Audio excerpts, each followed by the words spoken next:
The Tuskegee Airmen. Triumph in the air and tragedy on land. Prior to World War II, segregation existed between white and black Americans. Black men could not get comparable jobs with white men, and the U.S. military viewed black soldiers as inferior and intellectually incapable of mastering the complex skills of flying military aircraft. During World War II, the Tuskegee Airmen triumphed over the "black man is inferior" stereotype. The Tuskegee Airmen proved that blacks could master the technical skills associated with combat and earn the respect of the white airmen. Tragically, after World War II, these men returned to their country to witness civilian discrimination and segregation as prevalent as before the war began. Slavery existed in the United States more than 200 years before the Civil War. Racial segregation in its modern American form started in the late 1800s. Jim Crow segregation laws were adopted by many southern states during this period. These laws segregated black and white people on railways, buses, public waiting rooms, restaurants, boarding houses, theaters, public parks, and the U.S. military. Also, separate schools, hospitals, and other public institutions, generally of inferior quality, were designated for blacks. Segregation continued during World War II as well as after the war. At the beginning of World War II, many people believed that the United States would be drawn into the war, so the country started training more troops. Military leaders needed a supply of young men to fly fighter planes, bombers, and other aircraft. However, the U.S. Army Air Corps did not accept African Americans. A U.S. military study, along with several generals, concluded that blacks were not skilled and lacked the courage to fly modern military aircrafts. General Henry Arnold, commanding general of the U.S. Army Air Forces, received memos insisting that black personnel should not be military leaders fighting in active combat. Due to political pressure, the War Department announced in January 1941 that African Americans would be allowed to become pilots in the U.S. Air Corps. The military trained the first black pilots in Tuskegee, Alabama. Hundreds of high-qualified applicants came pouring in to earn their wings. 13 cadets started in the first class, with 5 successfully completed the training. By July 1942, enough African Americans had earned their wings to comprise the 99th Fighter Squadron. 3 additional fighter squadrons, the 100th, the 301st, and the 302nd, completed training and were activated soon after. The airmen were eager to enter the war, but they did not see action because there were still people in the military that believed that they couldn't fly. A visit by First Lady Eleanor Roosevelt brought a breakthrough for the Tuskegee Airmen. Eleanor questioned why the Tuskegee Airmen were not participating in the war. After continued effort and support from Eleanor, the War Department initiated orders to send the 99th into combat. When the 99th arrived in Europe, they thought that they would be pilots fighting Adolf Hitler from the skies.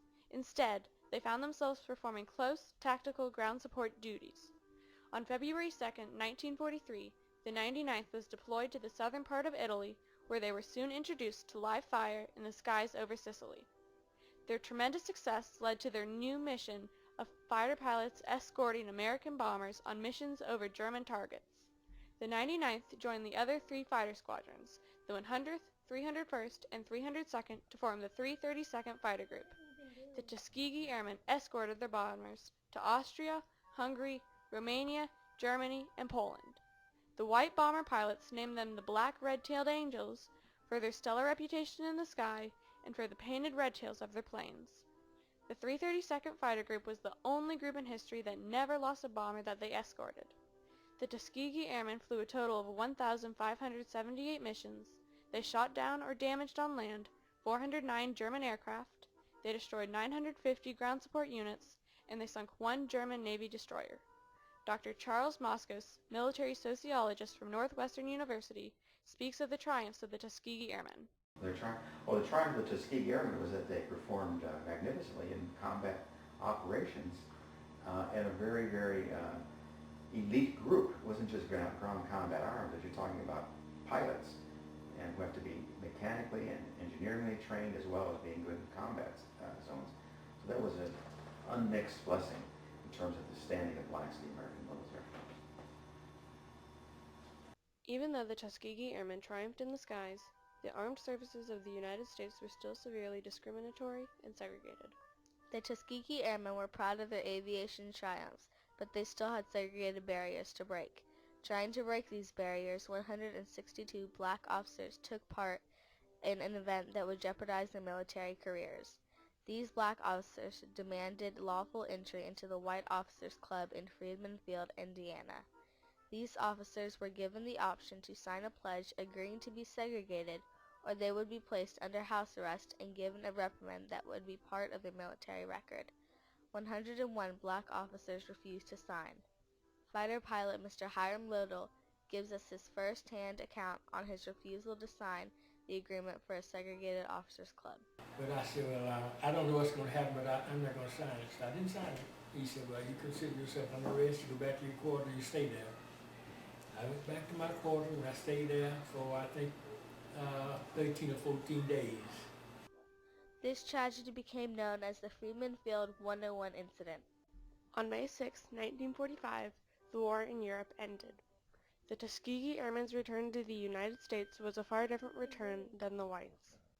After the African American pilots stepped foot on U.S. soil, they were quickly reminded that they were still considered second-class citizens. President Harry S. Truman attempted to desegregate the armed forces, and he succeeded. President Truman issued Executive Order 9981 on July 26, 1948.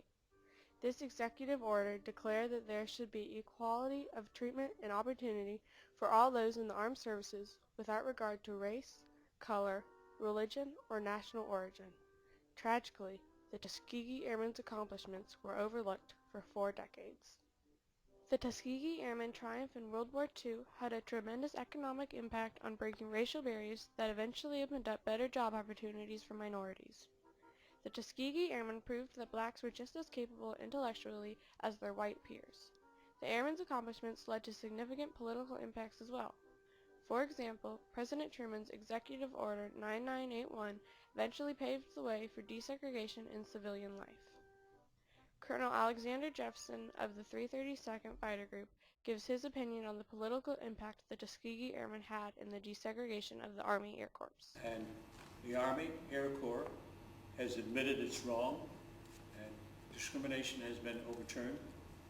I thank old man Truman for having the guts enough to take his pen and Executive Order, 99 whatever it was, to desegregate the armed forces. The Tuskegee Airmen's record of performance stimulated and inspired black men and women's abilities to make social and cultural impacts.